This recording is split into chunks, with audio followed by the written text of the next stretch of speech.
नमस्कार दोस्तों, बहादुर sir classes YouTube channel में आपका हार्दिक स्वागत है। चलिए दोस्तों, आज हम लोग एक विशेष टॉपिक पे हम लोग चर्चा करने वाले हैं जो कि महिला परीक्षा के दृष्टिकोण से बहुत ही आईएमपी है। और उस टॉपिक का नाम है घरेलू हिंसा संरक्षण अधिनियम 2005, है ना। कौन सा जी? घरेलू हिंसा संरक्षण अधिनियम 2005, है ना। इसी को बोलेंगे protection for women against domestic violence act 2005, याद रखना है, ठीक है। तो देखिए, आपको, है ना, किसी भी अधिनियम में हो, आपके सिलेबस में कोई भी अधिनियम में हो, आपको देखते ही आपको समझ में आना चाहिए कि ये किसके लिए है। सीधा सा पता चल, घरेलू हिंसा संरक्षण, अर्थात घरेलू मतलब घर के आसपास, हाँ, घर के आसपास मतलब घर में, है ना। हिंसा का मतलब ये है हिंसा करना, है ना, किसी प्रकार से हो, है ना, चाहे मानसिक हिंसा हो, मौखिक हिंसा हो, शारीरिक हिंसा हो, किसी प्रकार की हिंसा हो। उन सब से क्या करना है? महिलाओं को क्या करना है भाई? संरक्षण प्रदान करना है। क्या करना है उनको? संरक्षण प्रदान करना है। यही चीज अधिनियम में मोटा मोटा बात है। घरेलू हिंसा संरक्षण अधिनियम 2005 याद रखना है हम लोग को भाई, ठीक है। और इसमें कुछ फैक्ट चीज आपको दिमाग में रखना है। कुल अध्याय की बात करेंगे तो कुल अध्याय हमको याद रखना है 5 है भाई। कितने हैं जी? 5 याद रखना है भाई। कुल अध्याय कितने हैं? 5 याद रखना है हमको भाई, ठीक है। धारा, कुल धारा कितने हैं इसमें? तो हमको याद रखना है 37 याद रखना है। कुल धारा कितने जी? 37 याद रखना है, ठीक है। घरेलू हिंसा संरक्षण अधिनियम में कुल धारा कितने हैं बताइए आप लोगों को? 37 याद रखना है ना। और लागू, है ना। देखिए, राष्ट्रपति ने हस्ताक्षर कब किए, थोड़ा दिमाग में रखना है। राष्ट्रपति ने हस्ताक्षर, हालांकि याद नहीं रखो तो भी, है ना, राष्ट्रपति ने हस्ताक्षर कब किए, हालांकि याद नहीं रखोगे तब भी बन जाएगा भाई, कोई दिक्कत वाली बात नहीं भाई, ठीक है। लेकिन थोड़ा दिमाग में रखिएगा, 13 सितंबर 2005 का याद रखना भाई। 13 सितंबर 2005 को याद रखना। 13 सितंबर कब जी? 2005 को याद रखना। राष्ट्रपति ने क्या किया? हस्ताक्षर किया भाई, ठीक है। और आपको पता है कि राष्ट्रपति जब हस्ताक्षर करते हैं किसी भी विधेयक पर तो क्या बन जाता है? कानून बन जाता है, अधिनियम बन जाती है अपने आप में वो, ठीक है।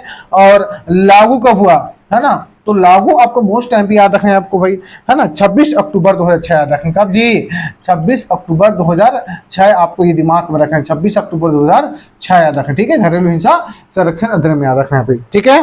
चलो भाई, और इसका विस्तार तो पता है आप लोगों को। इसका विस्तार हम याद रखना है, संपूर्ण भारत में विस्तार। कहाँ जी? इसका जी संपूर्ण भारत में क्या है इसका विस्तार याद रखना है भाई, ठीक है। चलो, तो ये मोटा मोटा बात आप लोगों को पता चल गया भाई आपको भाई, है ना। कुल अध्याय 5 याद रखना, धारा 37 याद रखना है ना। लागू कब हुआ? 26 अक्टूबर 2006 को याद रखना है। विस्तार कहाँ? विस्तार कहाँ जी? संपूर्ण भारत में याद रखना है, ठीक है।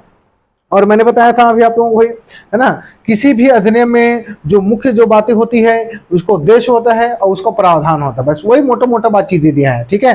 तो इसमें और विशेषता भी महत्वपूर्ण बातें रखते हैं, लेकिन आपको मैं विशेषता बता रहा हूँ, हालांकि एग्जाम के पॉइंट ऑफ व्यू से आईएमपी नहीं भाई, लेकिन आपको थोड़ा सा ध्यान में रखना चाहिए इनकी विशेषताओं का भी, ठीक है। तो विशेषता बता देता हूँ। अगर विशेषता अगर नहीं देखना है तो वीडियो को थोड़ा सा फॉरवर्ड करके आप लोग जो है आगे देख लीजिएगा भाई, ठीक है। लेकिन थोड़ा सा देख लीजिए विशेषताओं को भी, है ना।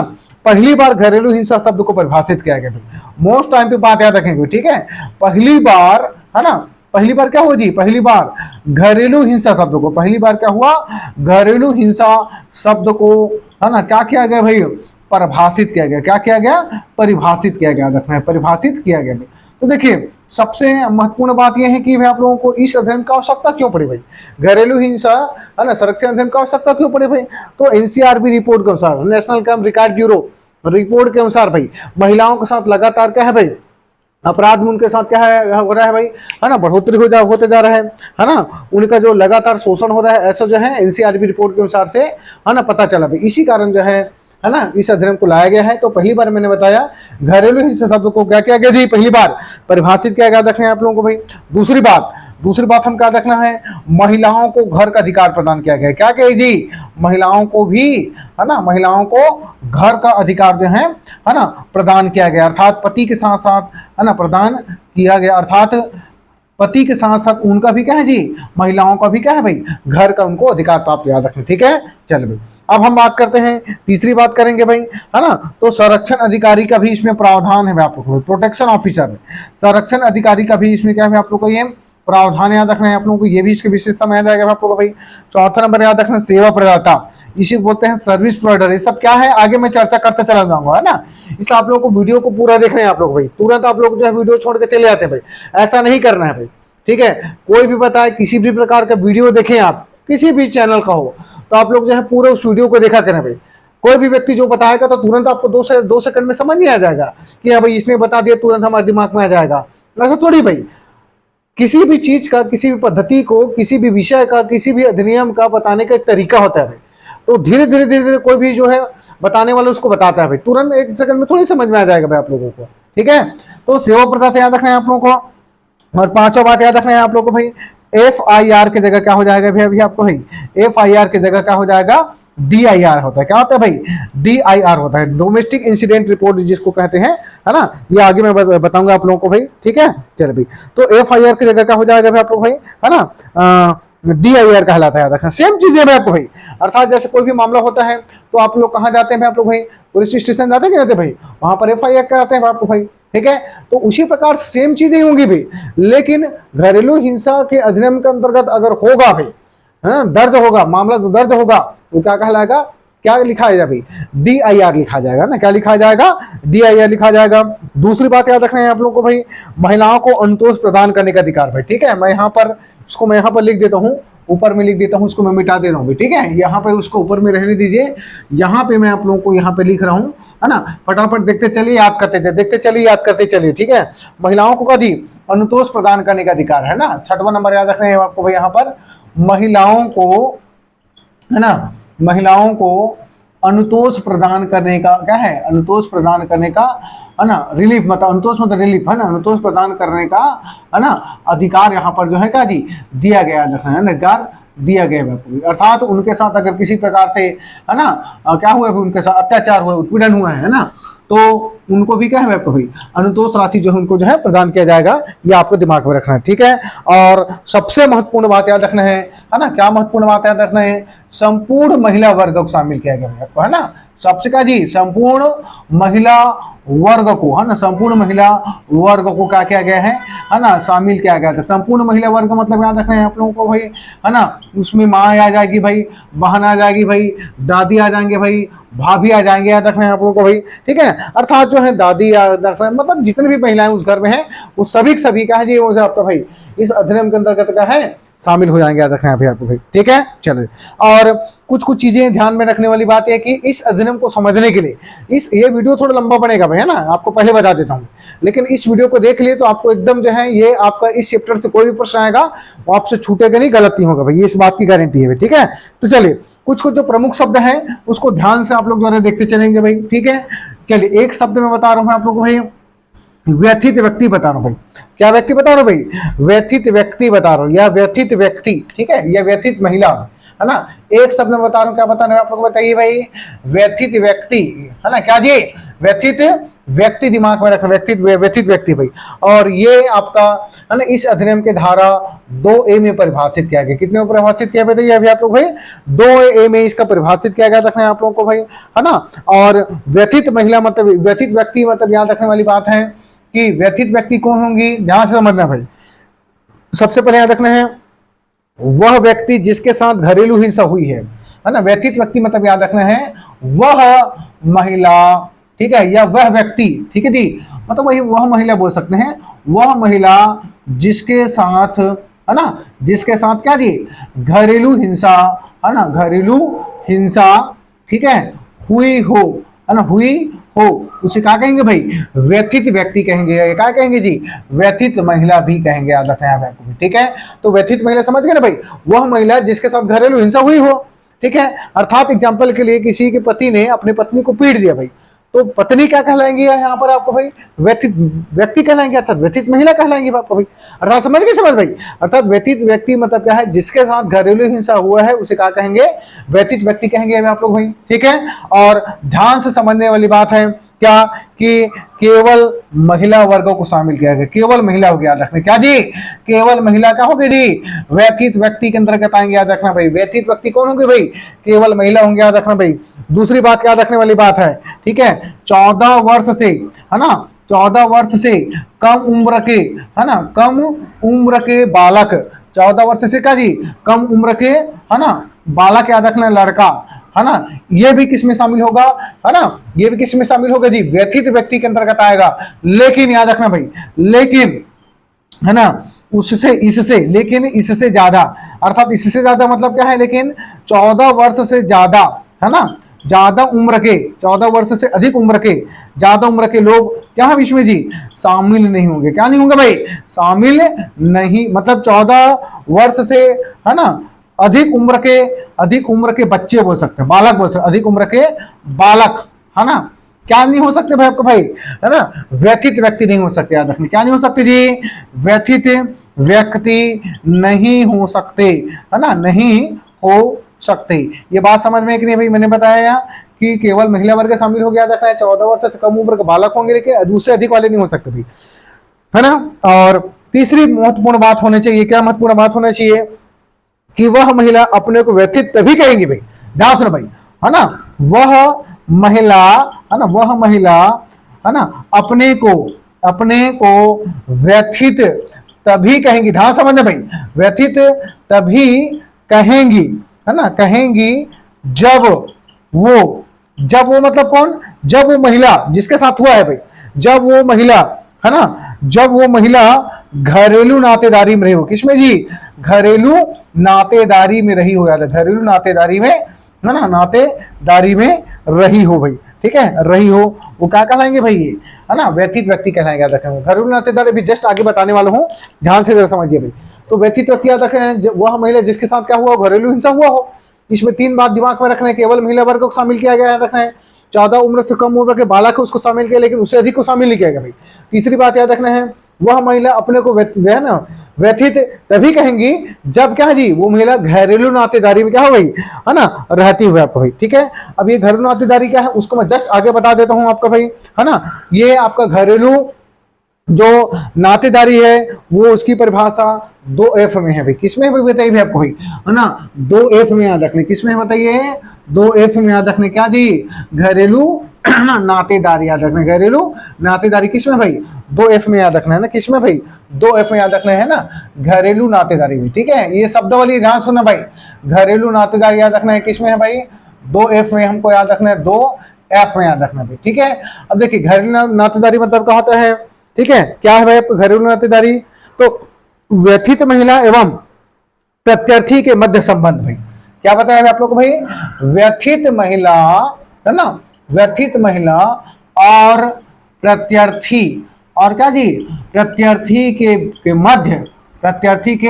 मध्य संबंध को क्या कहते हैं, है ना, घरेलू नातेदारी कहते हैं। अर्थात जो व्यथित महिला मतलब कि जिसके साथ हुआ है, और प्रत्यर्थी मतलब जिसने, है ना, घरेलू हिंसा किया है, वह पुरुष होगा, अभी आगे जैसे बताने वाला हूं।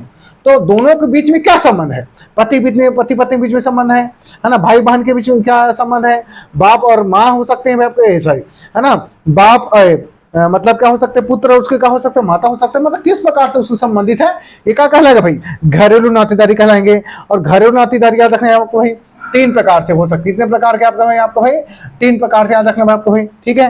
कैसे बोल सकते हैं, विवाह संबंधी बोल सकते हैं हम लोग भाई, है ना, विवाह संबंधी हो सकते हैं एक प्रकार से भाई।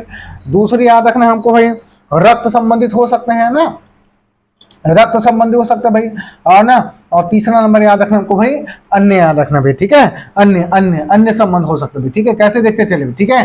पहले विवाह संबंधी मतलब क्या बताया भाई आप लोग भाई, विवाह मतलब जिसको विवाह करके लाएंगे भाई, जैसे पत्नी को लाते हैं अपने घर में, समझ में कि नहीं भाई, बहू को ले आते हैं अपने घर में भाई, भाभी आ सकती है अपने घर में, ठीक है, तो विवाह संबंध है आपको भाई, ठीक है। दूसरा रक्त संबंध में क्या हो सकते हैं आपको भाई, बेटी हो सकती है, याद रखना है आप लोगों को भाई, ठीक है, बहन हो सकती है, है ना, और क्या हो सकती है जी, माँ हो सकती है, मतलब उसे ब्लड रिलेशन रहना चाहिए भाई, बेटी, है ना, बहन, माँ। और अन्य जैसे आपको भाई, जैसे गोद ले ली है किसी को भाई, है ना, किसी का ले ले भाई, गोद ले लिए हमें तो शामिल हो सकता है, या क्या भाई, लिव इन रिलेशन में, है ना, लिव इन रिलेशन में अगर कोई व्यक्ति रहते हैं तो क्या है जी, वो, है ना, व्यथित महिला और प्रत्यर्थी के बीच में संबंध उसको बताया गया। रखना 3 प्रकार से मैंने बताया आपको, या घरेलू नातेदारी बता दी है आप लोगों को, विवाह संबंधी, रक्त संबंधी, और क्या जी, अन्य, आपको ये दिमाग में रखना है आपको। 2 याद हुआ भाई, 2 परिभाषा, व्यथित व्यक्ति और घरेलू नातेदारी। अब हम तीसरा शब्द पे बात करेंगे आप लोग के साथ, प्रत्यर्थी पे बात करेंगे, किसके बात करेंगे जी, प्रत्यर्थी पे बात करेंगे। ध्यान से जरा समझना भाई, ना, प्रत्यर्थी कौन होता है ना, इसको ध्यान से जरा समझेंगे आप लोग भाई।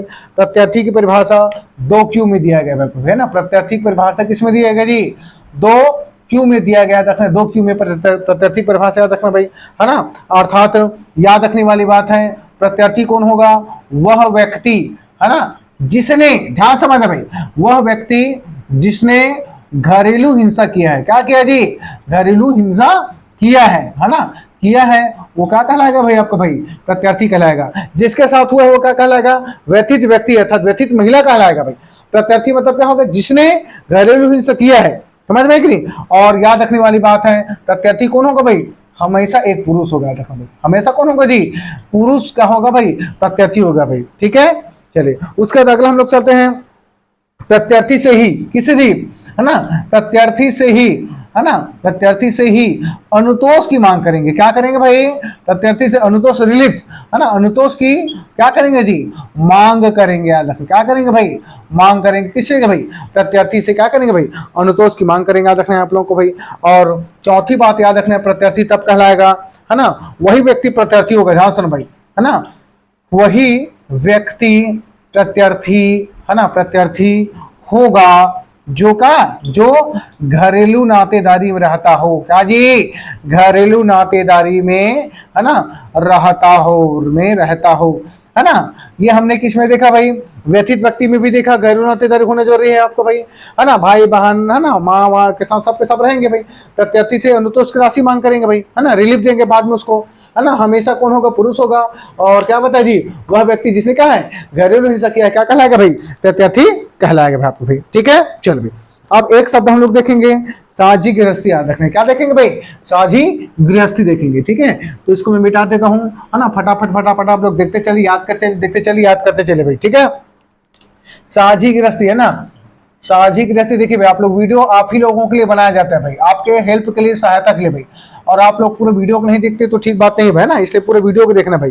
साझी गृहस्थी मतलब ध्यान से समझना भाई, वह निवास स्थान, ठीक है जी, वह निवास स्थान जहां व्यथित महिला और प्रत्यार्थी, है ना, रहते हों या कभी रहे होंगे, है ना, कभी पिछले पास्ट में रहे होंगे भाई, ठीक है। साझी गृहस्थी मैं बता देता हूं क्या होता है साझी गृहस्थी, समझिए भाई आप लोग भाई, है ना, वह निवास स्थान, क्या, वह निवास स्थान जहां, है ना, व्यथित महिला, है ना, क्या जी, व्यथित महिला एवं प्रत्यार्थी, व्यथित महिला एवं कौन जी, प्रत्यार्थी, है ना, कभी रहे हों या रह रहे हों भाई, कभी, है ना, रहे हों या उस जगह में क्या जी, रह रहे हों, क्या कहलाएगा भाई, साझी गृहस्थी कहलाएगा। क्या कहलाएगा, साझी गृहस्थी कहलाएगा, ठीक है। और साझी गृहस्थी के अंतर्गत मैं बता देता हूं क्या क्या चीजें शामिल होंगी, थोड़ा सा ध्यान से समझने वाली बातें हैं आपको, ठीक है। साझी गृहस्थी में रखना हो सकता है, क्या हो सकता है भाई, वो स्वयं के घर भी हो सकता है भाई आप लोग का भाई, समझ में कि नहीं, क्या हो सकता है जी, स्वयं के घर में दोनों रह सकते हैं आप लोग का भाई, ठीक है। किराए के घर में भी आपका व्यथित महिला और आपका प्रत्यार्थी रह सकते हैं भाई, किराए के घर में याद रखना है आप लोग को भाई, है ना, किराए के घर में याद रखना है। और तीसरा का जी, संयुक्त परिवार भी, ज्वाइंट फैमिली भी अगर कोई रहते हैं तो भी कहलाएगा भाई, है ना, तो भी क्या कहलाएगा, वो साझी गृहस्थी कहलाएगा, ठीक है। तो दो इसमें का है साझी गृहस्थी, याद रखना है भाई आपको भाई, ठीक है। चल भाई अब कुछ शब्दावली और बता रहा हूं, इसको मिटा रहा हूं, ध्यान से समझना। साझी गृहस्थी मतलब कि घर को साझा करना, नाम से पता चल रहा है, इस रूम को शेयर करते कि नहीं करते भाई, उसी प्रकार घर को शेयर करना है। शेयर करना मतलब कि, है ना, बट मतलब कि कुल मिलाकर एक साथ रहना, कुल मिलाकर के भाई, ठीक है। चलिए अब आगे चलते हैं, संरक्षण अधिकारी की बात करेंगे। किसकी बात करेंगे जी, है ना, संरक्षण अधिकारी की बात करेंगे और सेवा प्रदाता की बात करेंगे। ध्यान से समझने वाली बात है, याद रखना भाई, ठीक है। क्या भाई हमको देखना भाई, संरक्षण अधिकारी, है ना, क्या, संरक्षण अधिकारी, है ना, संरक्षण अधिकारी की बात कर रहा हूं तो समझिए भाई, संरक्षण अधिकारी समझिए, है ना, क्या करता है भाई, वह व्यक्ति जो घरेलू हिंसा से पीड़ित महिला को संरक्षण प्रदान करने के लिए अधिकृत है भाई। मैंने बताया वह व्यक्ति जो, है ना, व्यथित महिला को, क्या जी, व्यथित महिला को, है ना, संरक्षण प्रदान करना, है ना, संरक्षण प्रदान करता है। क्या करता है जी, संरक्षण प्रदान करता है, या उसे क्या किया गया भाई, या उसे संरक्षण प्रदान करने के लिए क्या किया भाई, उसको अधिकृत किया गया, ऑथराइज्ड किया गया है ना, अधिकृत किया गया है, उसे क्या कहेंगे भाई आपको भाई, संरक्षण अधिकारी कहेंगे। क्या कहेंगे, संरक्षण अधिकारी कहेंगे, याद रखना, ठीक है। और संरक्षण अधिकारी की नियुक्ति कौन करता है भाई, आपको याद रखना है, तो राज्य सरकार करता है। कौन करता है जी, राज्य सरकार द्वारा क्या किया जाता है भाई, है ना, संरक्षण अधिकारी की क्या कहा जाता है, नियुक्ति किया जाता है। Most most most most most time याद रखना आप लोगों को, संरक्षण अधिकारी की नियुक्ति कौन करता है, राज्य सरकार करता है, ठीक है। चलिए अब अगला हमको चलना है भाई आप लोग के साथ भाई, सेवा प्रदाता चलना है, क्या क्या चलना है जी, सेवा, है ना, प्रदाता चलना है। सेवा प्रदाता सर्विस प्रोवाइडर का होता है आप लोग भाई, ठीक है। तो याद रखने वाली बात, एक संस्था होता है आप लोग, है ना, एक संस्था हो सकता है, एक एनजीओ हो सकता है, एक स्व सहायता समूह भी हो सकता है, कोई भी हो सकता है ना। एक संस्था जो घरेलू हिंसा से पीड़ित महिला को, ध्यान से समझना ना, एक संस्था जो घरेलू हिंसा से पीड़ित महिला को, जो घरेलू हिंसा से, है ना, पीड़ित महिला को, पीड़ित महिला, है ना, को, है ना, घरेलू हिंसा से, है ना, एक संस्था है जो घरेलू हिंसा से पीड़ित महिला को क्या करता है, आश्रय सुविधा प्रदान करता है, चिकित्सा सुविधा प्रदान करता है ना, आश्रय सुविधा प्रदान करता है, चिकित्सा सुविधा प्रदान करता है ना, चिकित्सा सुविधा प्रदान करता है ना। ये क्या कहलाता है आपको भाई, सेवा प्रदाता कहलाता, क्या कहलाता है ना, सेवा प्रदाता कहलाता है, रखना, ठीक है। अर्थात सेवा प्रदाता मतलब सर्विस प्रोवाइडर, क्या क्या सर्विस प्रोवाइड कराता है भाई, है ना, उनको रहने के लिए जगह देते हैं, उनको चिकित्सा सुविधा देते हैं।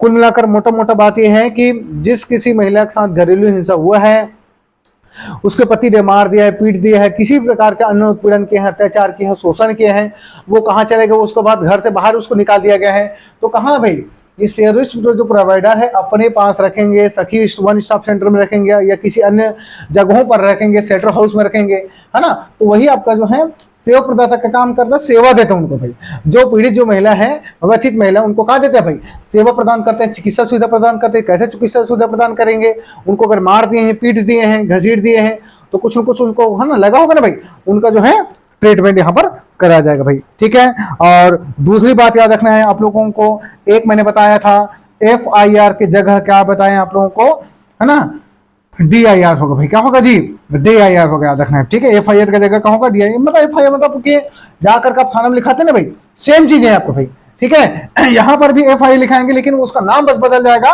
क्या कहलाएगा भाई, DIR कहलाएगा, क्या कहलाएगा, DIR कहलाएगा। और याद रखने वाली बात, DIR सीधा 3 लोग लिख सकते हैं, एक तो सीधा पुलिस भी लिख सकते हैं, दूसरा याद रखना है आप लोगों को, है ना, संरक्षण अधिकारी लिख सकते हैं, याद रखना है आप लोगों को भाई, ठीक है, संरक्षण अधिकारी लिख सकते हैं। और तीसरी याद रखना है आप लोगों को, सेवा प्रदाता भी लिख सकते हैं, कौन लिख सकते जी, सेवा प्रदाता भी, का लिख सकते भाई, DIR लिख सकते। DIR मतलब मैंने बताया कि किसी महिला के साथ हिंसा हुआ है ना, है ना, घरेलू हिंसा हुआ है, तो सीधा जाकर के ये तीनों पास जाकर के क्या लिखा सकते हैं भाई, DIR, है ना, लिखा सकते हैं भाई। तो सबसे पहले आप लोगों को ये शब्दावली पता चल गया भाई, शब्दावली 3-4 शब्दावली मैंने बताया। व्यथित महिला मतलब क्या है, जिसके साथ घरेलू हिंसा हुआ है। प्रत्यर्थी मतलब जिसने किया है ना, ध्यान से आप लोगों को समझते चलना भाई। दूसरी बात याद रखना है आप लोग, घरेलू नातेदारी का मतलब कि उसका व्यथित व्यक्ति और जो प्रत्यर्थी उनके बीच में क्या संबंध है। और सामाजिक गृहस्थी मतलब कि जो व्यथित व्यक्ति है और जो प्रत्यर्थी है, व्यथित व्यक्ति मतलब महिला, है ना, जिसके साथ घरेलू हिंसा हुआ है ना, और जो प्रत्यर्थी है वो कैसे रहते हैं भाई, किराए घर में रहते हैं, खुद के घर में रहते हैं, ज्वाइंट फैमिली कहाँ रहते हैं, ये सब चीजें याद रखना है आप लोगों को। संरक्षण अधिकारी मैंने बता दिया, सर्विस प्रोवाइडर बता दिया, और DIR मैंने बता दिया भाई। अब आगे हम लोग चलते हैं, घरेलू हिंसा चलेंगे भाई। क्या देख रहे हैं हमको भाई, घरेलू हिंसा किसे कहेंगे, वो जरा ध्यान से समझना है भाई, ठीक है। तो नाम से पता चल जा रहा है, घरेलू हिंसा का मतलब क्या है, घर में होने वाली महिलाओं के साथ हिंसा, जो किसी भी प्रकार का हिंसा हो सकता है, मानसिक, शारीरिक, दैहिक, है ना, भावनात्मक, है ना, यौन शोषण, किसी भी प्रकार के शोषण हो सकता है, उसे क्या कहेंगे हमें भाई, घरेलू हिंसा कहेंगे, याद रखना आपको भाई, ठीक है। तो घरेलू हिंसा नहीं लिख रहा हूं मैं, बोलते चल रहा हूं आप लोगों को, और उसी चीज को आप लोग जो है अपने कॉपी में लिख लेंगे भाई, ठीक है, क्योंकि लिखने में थोड़ा सा ज्यादा समय लग जाता है। तो मैं बोलते चल रहा हूँ, घरेलू हिंसा हमको क्या समझना है कि घरेलू हिंसा से आशय उस हिंसा को कहेंगे जब किसी महिला के साथ शारीरिक, मानसिक, भावनात्मक, मौखिक और यौन शोषण होता है, ठीक है ना, उसे हम लोग क्या कहेंगे, घरेलू हिंसा कहते हैं भाई, ठीक है। जैसे शारीरिक शोषण, कैसे शोषण होगा भाई, उनसे ज्यादा काम करा रहे हैं, जबरदस्ती काम करा रहे हैं, वो काम नहीं कर सक रहे हैं, फिर भी उनके साथ क्या कर रहे हैं उनको भाई, काम करवा रहे हैं जबरदस्ती का, ये इस प्रकार से क्या हो सकता है, शारीरिक शोषण हो सकता है उसका भाई। मानसिक शोषण का मतलब क्या होगा भाई, है ना, उनको जबरदस्ती टेंशन देना भाई, कि तुमको सब्जी बनाने नहीं आता, तुमको खाना बनाने नहीं आता, तुमको ये करने नहीं आता, तुमको वो करने नहीं आता, है ना। मौखिक शोषण बोल सकते हैं, मौखिक शोषण मतलब उनको उलाहना देना भाई, है ना, टीच करना ना।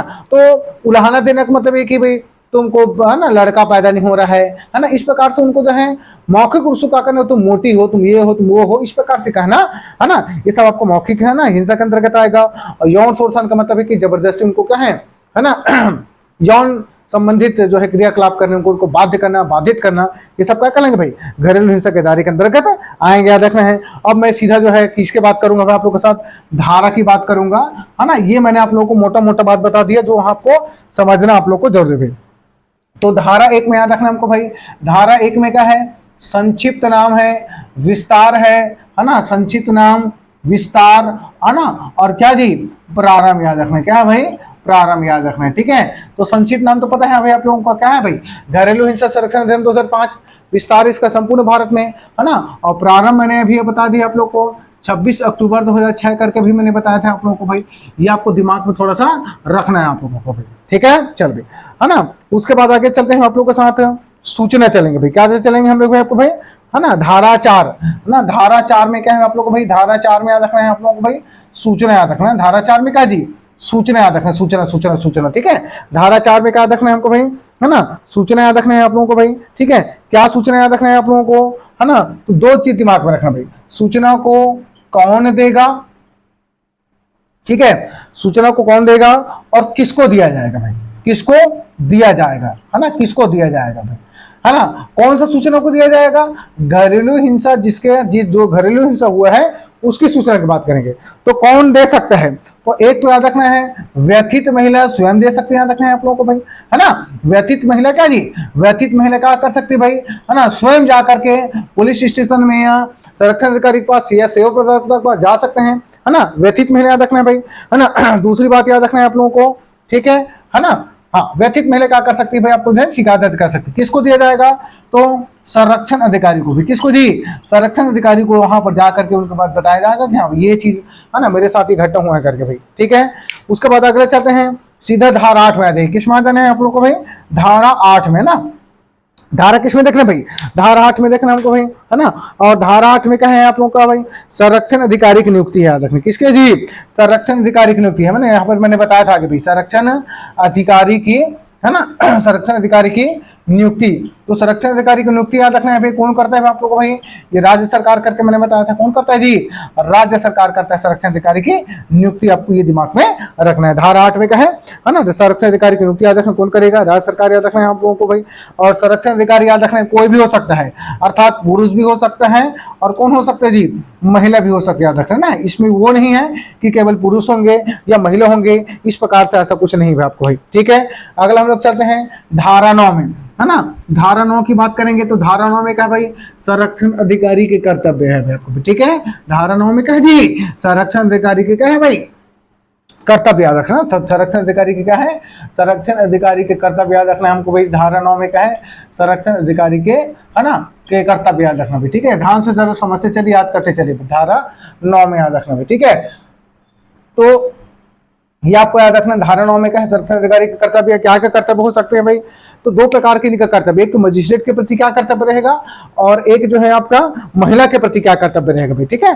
तो है ना, मजिस्ट्रेट के प्रति क्या कर्तव्य रहेगा भाई, है ना, तो उनको बताया जाएगा, सूचना दे देगा भाई आपको भाई कि हाँ इस महिला के साथ घरेलू हिंसा हुआ है ना, मामला का सुनवाई का वो करेगा भाई आप लोगों को भाई, ठीक है। उसके बाद क्या है, आश्रय गृह के बारे में जानकारी देगा कि हाँ भाई हमारे क्षेत्र में इतने शेल्टर हाउस हैं, इतने हॉस्पिटल हैं, इतने अस्पताल हैं, ऐसा करके मजिस्ट्रेट को जानकारी देगा। दूसरी बात, महिला के प्रति क्या कर्तव्य रहेगा, तो सबसे पहले महिला के प्रति ये कर्तव्य रहेगा, DAR लिखेगा सबसे पहले तो भाई, आएगा तो भाई, ठीक है। दूसरा है निःशुल्क विधिक सहायता की क्या करेगा, उनके लिए व्यवस्था करेगा भाई, आश्रय स्थल भी उपलब्ध कराएगा, शेल्टर हाउस का उपलब्ध कराएगा। तीसरी बात क्या है भाई आप लोगों को, अगली बात क्या है, अनुतोष राशि भी क्या है उनको जो है ना, उस महिला को, व्यथित महिला को दिया जाएगा, रखना है मतलब दिलवाएगा, और चिकित्सकीय सुविधाएं भी उपलब्ध कराएगा कौन, ये जो आपका संरक्षण अधिकारी है ना। तो DIR दर्ज करवाएगा भाई, निःशुल्क विधिक सहायता उपलब्ध कराएगा, आश्रय स्थल उपलब्ध कराएगा, अनुतोष राशि की भी क्या करेगा, उसको जो है दिलवाएगा उस महिला को, और चिकित्सकीय सुविधा भी क्या जी उनको जो है उपलब्ध कराएंगे, याद रखना भाई, ठीक है। चलो भाई, और अगला हमको चलते हैं धारा 11, है ना। धारा 11 में इसी बता देता हूँ, सरकार के कर्तव्य है, ठीक है, इसको लिख रहा हूं, आप लोग लिखते चलिए। धारा 11 में क्या है, सरकार के कर्तव्य, और सरकार के क्या कर्तव्य है, सरकार के वही कर्तव्य है कि घरेलू हिंसा को रोकने के लिए अधिकतम से अधिकतम ठोस कदम उठाए, विज्ञापन, है ना, विज्ञापन अपना जो है पेपर के माध्यम से या अन्य जो है साधन के माध्यम से जारी करवाए, है ना, जागरूकता करे, अन्य नुक्कड़ नाटक माध्यम से घरेलू हिंसा को रोकने का प्रयास करे, है ना, तो अन्य किसी भी माध्यम से, है ना, सरकार जो है इसको रोकने का प्रयास करिए, सब आपका सरकार के कर्तव्य है। उसके बाद याद रखने वाली बात है धारा 12। धारा 12 को मैं यहाँ पर बता रहा हूँ, ध्यान से जरा आप लोग समझेंगे भाई, ठीक है, धारा 12 को भी, ठीक है। तो धारा 12 में क्या है आप लोग को, संरक्षण अधिकारी द्वारा दी गई सूचना पर मजिस्ट्रेट की कार्रवाई याद रखें भाई, है ना। क्या बताएं फिर आप लोगों को भाई, संरक्षण अधिकारी द्वारा, है ना, संरक्षण अधिकारी याद रखेंगे आप लोग, संरक्षण अधिकारी के द्वारा दी गई सूचना के आधार पर, दी गई सूचना पर, है ना, सूचना पर मजिस्ट्रेट क्या करेगा जी, मजिस्ट्रेट क्या करेगा, कार्रवाई करेगा। क्या करेगा, कार्रवाई करेगा। ये आपको दिमाग में रखना है, संरक्षण अधिकारी के द्वारा दी गई सूचना के आधार पर मजिस्ट्रेट क्या करेगा जी, कार्रवाई करेगा, रखना है आप लोगों को भाई, ठीक है। और कितने दिन के भीतर आपको जो है शुरुआत करेगा, सूचना मिलने के 3 दिन के भीतर, सूचना मिलने के क्या जी, सूचना मिलने के 3 दिन के भीतर, याद रख 3 दिन के भीतर याद रखना है आप लोगों को भाई, ठीक है। और अगला याद रखना है आप लोगों को भाई, निपटारा, पूरा टोटल मामला का निपटारा कितने दिन में होगा भाई आप लोगों का भाई, 60 दिन में क्या होगा भाई, इसका जो है मामले का निपटारा हो गया। आप लोग को दिमाग में रखना है, ठीक है। तो धारा 12 याद रखना है। संरक्षण अधिकारी क्या करता है, उनके पास पहुंची कोई महिला, व्यथित महिला, DIA लिखवाया, तो संरक्षण अधिकारी क्या करेगा, मजिस्ट्रेट को सूचना देगा भाई आपको भाई कि है भाई ये चीज ऐसा ऐसा बात है ऐसा करके, तो 3 दिन के भीतर आपको त्वरित, है ना, उसका सुनवाई चालू हो जाएगा और पूरे मामला का निपटारा कितने दिन में भाई, 60 दिन के भीतर में क्या होगा भाई, मामला का निपटारा होगा भाई। चले अगला हम लोग चलते हैं, धारा 16 की बात करेंगे। किसकी बात करेंगे भाई, धारा 16 की बात करेंगे। बोर नहीं होना भाई कुछ लोगों को भाई, है ना। तो धारा 16 में क्या है, सुनवाई की प्रक्रिया है। किसकी प्रक्रिया जी, सुनवाई की, है ना, प्रक्रिया, मतलब सुनवाई कहाँ पे होगा, कैसे होगा, ये थोड़ा सा याद रखने वाली बात है। तो धारा 16 में सुनवाई की प्रक्रिया रखना है, मजिस्ट्रेट के सामने होगा, रखना है आप लोगों को भाई, क्या जी, मजिस्ट्रेट के सामने होगा, रखना है आप लोगों को। और एकांत का, है ना, एकांत जगहों पर होगा, एकांत स्थान पर होगा, याद रखना है। या क्या हो सकता है भाई, बंद कमरे में भी हो सकता है, याद रखना है। और मजिस्ट्रेट कौन हो सकता है, तो ध्यान में रखने वाली बात है, प्रयास किया जाएगा कि महिला मजिस्ट्रेट के द्वारा ही, है ना, ये हो ऐसा करके, लेकिन ऐसा कुछ है नहीं, है ना। लेकिन मजिस्ट्रेट के सामने का होगा भाई, है ना, मामले का क्या होगा भाई, सुनवाई होगा भाई आपको भाई, ठीक है। उसके बाद धारा 17, साझी गृहस्थी में रहने का आदेश याद रखना है ना। धारा 17 में क्या है, साझी गृहस्थी, ठीक है, याद रखने वाली बात है, साझी, है ना, गृहस्थी, है ना, में रहने का आदेश याद रखने का आदेश। देखिए, तो ये डिटेल में मैं नहीं जा रहा हूँ, मोटा मोटा बात ये है कि मजिस्ट्रेट के पास गए मामला, दोनों पक्ष को बुलाया जाएगा, पुरुष को भी अर्थात प्रत्याशी को भी और व्यथित महिला दोनों को बुलाया जाएगा भाई आपको भाई। और है ना जो मजिस्ट्रेट है वो कहेगा भाई, है ना, कि भाई ठीक बात है भाई कि गलतियां होती जाती हैं या हो जाती हैं, है ना। ये प्रत्यार्थी ने कुछ कहा भाई कि भाई महोदय ऐसा ऐसा बात था, मैं टेंशन में था, ये था, जो भी कंडीशन, जो भी परिस्थिति बताएगा, तो मजिस्ट्रेट साहब कहेंगे कि चलो ठीक बात है भाई, कोई बात नहीं, होता रहता है चीजें जो है, आपसे दोबारा ये गलती नहीं करेंगे और आप जो है एक साथ आप जो है रहिए। तो ये धारा 17 में क्या है, सामाजिक दृष्टि में रहने का क्या जी, आदेश याद रखना है आपको भाई, ठीक है। उसके बाद है धारा 18। धारा 18 जो है महत्वपूर्ण है, याद रखना है आप लोगों को भाई। क्या आदेश है भाई, संरक्षण का आदेश है भाई। क्या आदेश है जी, संरक्षण का आदेश हमको याद रखना है, संरक्षण का आदेश। तो संरक्षण का आदेश का मतलब ये होता है कि, है ना, मजिस्ट्रेट जो है महिला के प्रत्यार्थी से संरक्षण प्राप्त करने का आदेश जारी करता है, अर्थात व्यथित महिला को फिर से पुनः जो प्रत्यार्थी जो नुकसान नहीं पहुंचाया जाए, इसके लिए जो आदेश जारी करता है वो क्या कहलाता है, संरक्षण आदेश कहलाता है। और यही स्टॉप वायलेंस जो है ऑर्डर कहा जाता है, इसको भी याद रखना है आपको, ठीक है। और अगला है धारा 19 की बात करेंगे। किसकी बात करेंगे भाई, धारा 19 की बात करेंगे, याद रखना है। और धारा 19 में कहा जी, निवास का आदेश याद है। क्या भाई, निवास का आदेश याद रखना है आपको, ठीक है। निवास का आदेश याद रखना है भाई आपको भाई, ठीक है। निवास का आदेश का मतलब याद रखना है आप लोगों को, इसमें क्या है, महिला के पति के घर पर भी अधिकार याद रखना भाई। महिला का क्या जी, महिला का पति के घर पर भी क्या है, घर पर भी अधिकार है, याद रखने वाली बात है। पहले जमाना में क्या होता था, मार दिए पीट दिए पत्नी निकल जाती थी, लेकिन अब जो है इस अधिनियम के अंतर्गत याद रखना है, महिला का भी पति के घर में भी उनका अधिकार है, याद रखना है आप लोग भाई, ठीक है। दूसरी बात याद रखना है, दूसरी बात यह है, यदि महिला घर वापस जाने तो घर वापस भी जा सकती है, याद रखना भाई, ठीक है। दूसरी बात याद रखना है, यदि महिला घर, है ना, वापस जाना चाहती है, वापस जाना चाहती है तो वापस भी जा सकती है। तो क्या जी, वापस कहां वापस जा सकती है, मतलब अपने पति के घर में जा सकती है। बोलने का मतलब ये है, ठीक है। मतलब ये निवास का आदेश का मतलब ये है कि मजिस्ट्रेट जो है निवास के लिए उसको आदेश जारी करेगा कि भाई आप जो घर, जिस घर में रह रहे थे उसी घर में रहिए, अपने पति के साथ भी रह सकते हैं, या अन्य वैकल्पिक उपाय भी कर सकते हैं। तीसरा नंबर वही भाई, अन्य वैकल्पिक उपाय मतलब कि किराए के घर भी आपको दिलवाया जा सकता है। किस कंडीशन में, अगर हो सकता है पति उसको जान से मारने की कोशिश किया हो भाई, तो उसकी पत्नी बोलेगी नहीं नहीं मजिस्ट्रेट साहब, मैं तो अब उस घर में जाना नहीं चाहती, रहना नहीं चाहती भाई, क्या पति आदमी कभी भी मेरे को मार सकते हैं ऐसा करके।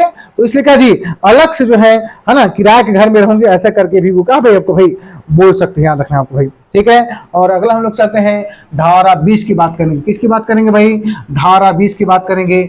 और धारा 20 में क्या जी, धनी आदेश याद रखना। क्या आदेश है दोस्तों, धनीय आदेश याद रखना है। धारा 20 में क्या भाई, धनीय धारा 20 में याद रखना है, धनी आदेश याद रखना है। धनी आदेश का मतलब है धन संबंधी आदेश, अर्थात तो जो मजिस्ट्रेट है वो प्रत्यर्थी को, है ना, प्रत्यर्थी को बोल सकता है कि भाई आपने व्यथित महिला को इतना पीटा, इतना मारा है, जिसके कारण उनकी स्थिति खराब हो गई है, इतना ट्रीटमेंट में इतना खर्च लगा है ना। उसको जो काम में जाती थी, है ना, जैसे मान लो कोई 200 रुपये काम में जा रही है, तो अगर मान लो दो महीने नहीं गए भाई, है ना, तो उसको इतना जितना रुपए को नुकसान हुआ है, उसको नुकसान के भी कौन भाई भरपाई करने के लिए किसको कहा जाएगा, प्रत्यर्थी को कहा जाएगा। इस बात का थोड़ा से ध्यान रखें भाई। धारा 20 हो गया भाई।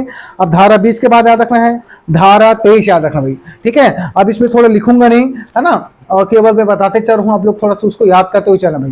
धारा 23 में क्या है आपका भाई, कि धारा 23 में कि मजिस्ट्रेट द्वारा एक तरफा कार्यवाही कर सकता है भाई, है ना। मजिस्ट्रेट द्वारा एक तरफा कार्यवाही करने के शक्ति किसमें बताए गए हैं आप लोग को भाई, धारा 23 में बताया गया है आपको, ये दिमाग में रखना। कैसे भाई, यदि प्रत्यर्थी को या व्यथित महिला को, है ना, समन जारी किया गया तो उसको बुलाया गया था कि भाई आज आपकी सुनवाई है भाई, है ना। तो सुनवाई के दिन हो सकता है उन लोग नहीं पहुंचे होंगे, या एक बार नहीं पहुंचे, दूसरी बार भी और नहीं पहुंचे होंगे भाई आपका भाई, ठीक है। तो ऐसी परिस्थिति में, ऐसी कंडीशन में मजिस्ट्रेट क्या है, एक तरफा क्या कर सकते हैं भाई, सुनवाई कर सकते हैं। याद रखना धारा 23 के अंतर्गत हमको याद रखना भाई, ठीक है। तो आप लोग वीडियो को पॉज करके भी लिख सकते हैं, और इसको समझना है क्या, इसमें याद रखना भाई, समझना है, याद करना है, उसको रिपीट करना है, ये सब याद रखना आप लोगों को। धारा 23 हो गया भाई।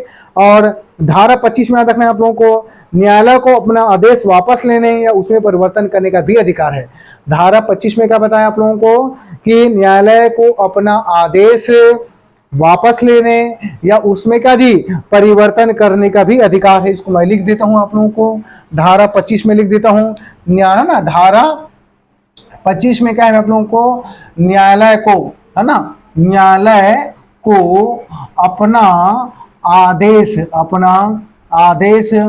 वापस लेने, है ना, वापस लेने या परिवर्तन करने का, या क्या करने का जी, परिवर्तन करने का अधिकार है। याद रखना भाई, कैसे अधिकार है समझते चलिए भाई आप लोग भाई, है ना। जैसे मामला देखिए भाई, है ना, कि न्यायालय क्या करेगा भाई, कि पहले धनी आदेश दे दिया गया था आपको भाई कि 50,000 रुपये महिला आप है ना जमा करेंगे, महिला को देंगे, व्यथित महिला को देंगे, या अन्य किसी प्रकार का जो है ना आदेश दे दिया था भाई।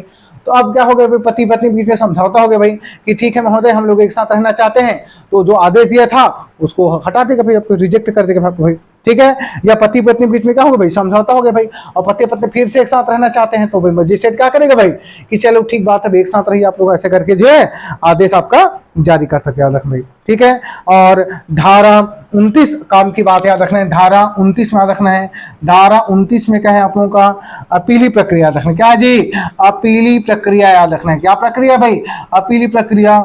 और ये सबसे महत्वपूर्ण बात याद रखना है आप लोगों को, क्या भाई, यदि प्रत्यर्थी या व्यथित महिला, या ना, प्रत्यर्थी मतलब जिसने किया है घरेलू हिंसा, व्यथित महिला मतलब जिसके साथ हुआ है घरेलू हिंसा, तो यदि प्रत्यर्थी या कौन जी, व्यथित महिला मजिस्ट्रेट के आदेश से क्या है, संतुष्ट नहीं है, कि हाँ भाई हमको इतना धनी आदेश दिया गया था जो कि ज्यादा मिलना चाहिए, है ना, या निवास का आदेश जो दिया गया था हम इससे सहमत नहीं है, तो क्या कर सकते हैं भाई वो, है ना, सेशन न्यायालय में लगा सकते हैं। कितना भाई, सेशन न्यायालय में क्या कर सकते हैं भाई आपको भैया ना, सेशन न्यायालय में मामला को लगा सकते हैं। तो सेशन न्यायालय में याद रखना है आपको, कितने दिन के भीतर में, 30 दिन के भीतर में। कितने दिन के भीतर में जी, 30 दिन के भीतर में आपको जो है याद रखना है आपको भी। ठीक है।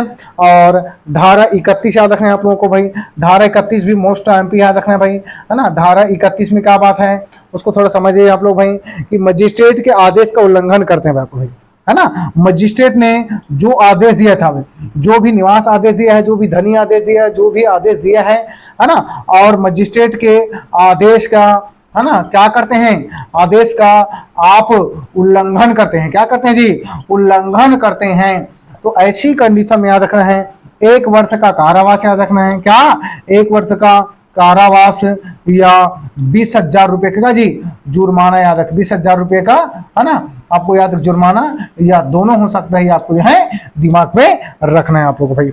और लास्ट है बंगाल में धारा 31 मजिस्ट्रेट के आदेश का उल्लंघन करते हैं तो ऐसी स्थिति में क्या जी उनको 1 वर्ष कारावास या 20,000 रुपए को जुर्माना याद रखना है। और लास्ट याद रखना है धारा 37 में याद रखना है इस कानून में संशोधन का अधिकार किसको जी, केंद्र सरकार को याद रखना है। ठीक है, इसको मैं मिटा देता हूं और फटाक से यहाँ पर लिख देता हूं आप लोगों के साथ।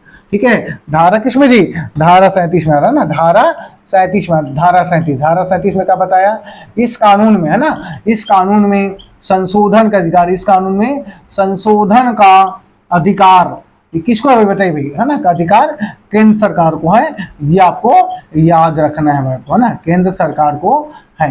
ठीक है, तो इस प्रकार से आप लोगों ने क्या है घरेलू हिंसा को पूरा खत्म कर दिया, घरेलू हिंसा संरक्षण अधिनियम। तो मोटा मोटा बात एक बार मैं 2 मिनट पे फटाक से रिपीट कर रहा हूँ, है ना, इतना दूर तक आप लोग वीडियो को देखे हैं तो 2 मिनट और देख लीजिएगा। कुल अध्याय तक 5, कुल धारा 37 याद रखना है आप लोगों को, लागू कब हुआ तो 26 अक्टूबर 2006 को, है ना, संपूर्ण भारत में इसका विस्तार बता दिया। विशेषता मैंने बताया पहली बार घरेलू हिंसा शब्द को परिभाषित किया है, संपूर्ण महिला वर्ग शामिल किया गया है, संरक्षण अधिकारी बता दिया, सेवा प्रदाता याद रखना है आप लोगों को, FIR की जगह DIR याद रखना है आप लोगों को। ठीक है, और व्यथित महिला मतलब याद रखना है जिसके साथ घरेलू हिंसा हुआ है, प्रत्यर्थी मतलब जिसने घरेलू हिंसा किया है, घरेलू नातेदारी मतलब कि व्यथित व्यक्ति और प्रत्यर्थी दोनों के बीच में किस प्रकार का संबंध है, माँ बेटे का संबंध है, सास बहू का संबंध है, ससुर और बहू का संबंध है, पति या पत्नी का संबंध है, भाई या बहन का संबंध है, पिता या पुत्री का संबंध है, किस प्रकार संबंध है ये आपको याद रखने वाली बात है। साझी गृहस्थी मतलब कि घर में जो रहते हैं साथ साथ शेयर करके, वो साझी गृहस्थी याद रखना है। संरक्षण अधिकारी मैंने बताया कि वह व्यक्ति होता है जो महिला को संरक्षण प्रदान करने का कार्य, महिला मतलब व्यथित महिला को संरक्षण प्रदान करने का कार्य करता है, नियुक्ति राज्य सरकार का याद रखना है। सेवा प्रदाता मतलब कि सर्विस प्रोवाइडर है, तो ये किसको सर्विस प्रोवाइड करता है, घरेलू हिंसा से जो पीड़ित महिला है उनको क्या करता है जी, है ना, आपका सर्विस प्रोवाइड करता है, अर्थात आश्रय सुविधा देता है, चिकित्सा सुविधा देता है, रखना भाई। घरेलू हिंसा मैंने बताया, घरेलू हिंसा से तात्पर्य है कि घरेलू हिंसा मतलब घर में होने वाली हिंसा, किस प्रकार के होने वाली हिंसा, मौखिक, शारीरिक, मानसिक, यौन, भावनात्मक, है ना, या आर्थिक हिंसा, किसी प्रकार की हिंसा ये सब क्या कहलाएगा, घरेलू हिंसा कहलाएगा, है ना। धारा 1 में बताया संचित नाम, धारा, है ना, और धारा 3 में परिभाषा है, किसका परिभाषा है, घरेलू हिंसा की परिभाषा धारा 3 में है, आपको दिमाग पर रखना है। धारा 4 में सूचना कौन देगा, मैंने बताया पीड़ित व्यक्ति देगी, किसको देगी, तो मैंने बताया आपको संरक्षण अधिकारी देगा। धारा 8 में क्या है, संरक्षण अधिकारी की नियुक्ति राज्य सरकार करेगी, याद रखना है। धारा 9 में संरक्षण अधिकारी के कर्तव्य है, धारा 11 में सरकार के कर्तव्य बता दिया है आप लोगों को, और धारा 12 में क्या है आप लोगों को, संरक्षण अधिकारी अगर सूचना देगा मजिस्ट्रेट को तो कितने दिन के भीतर में कार्रवाई करेगा, 3 दिन के भीतर शुरू हो जाएगा, और पूर्ण जो मामले का निपटारा आपका 60 दिन के भीतर में, है ना। और धारा 16 में सुनवाई की प्रक्रिया कहां पर, मजिस्ट्रेट के सामने होगी और एकांत वातावरण बंद कमरे में होगा, याद रखना है। धारा 17 में क्या याद रखना है आप लोगों को, साझी गृहस्थी में रहने का आदेश याद रखना है धारा 17 में, और धारा 18 में संरक्षण का आदेश याद रखना है। धारा 19 में निवास का आदेश याद रखना है आप लोगों को, और धारा 20 में क्या दी, धनी आदेश याद रखना है आप लोगों को। और धारा 23 में क्या है आप लोगों का, एक तरफा जो है ना, मजिस्ट्रेट एक तरफा क्या कर सकता है, मामले का सुनवाई कर सकते हैं। और धारा 25 में याद रखना है न्यायालय अपने आदेश में क्या कर सकता है, परिवर्तन कर सकता है, बदलाव कर सकता है, कुछ में बदल सकता है ना। और धारा 29 में याद रखना अपीली प्रक्रिया, अपीली प्रक्रिया का मतलब है कि अगर कोई व्यथित महिला या प्रत्यर्थी मजिस्ट्रेट के आदेश से संतुष्ट नहीं है तो सेशन न्यायालय में क्या कर सकते हैं भाई, मामला का आगे, है ना, ले जा सकते हैं। कितना दिन के भीतर में, 60 दिन के भीतर में याद रखना है।